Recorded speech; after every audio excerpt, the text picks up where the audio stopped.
Атасы 10 жасар немересімен келе жатып, немересінен сұрайды.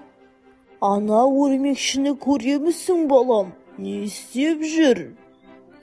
Көремін, ата, өрмек тоқып жүр.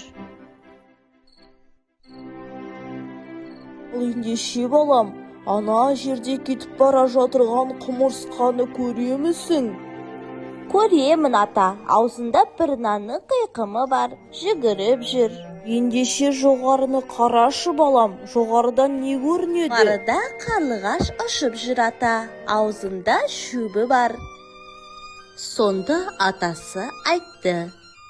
Көрдің бе, балам, мына кішкентай жәндіктердің бәрі саған тәрбие.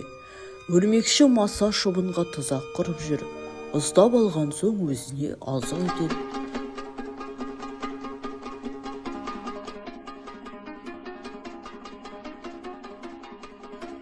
Құмырсқа бала шағасына тамақ іздеп бір нанның қиқымын тауып алған соң, қуанғаннан үйіне жүгіріп бара жатыр.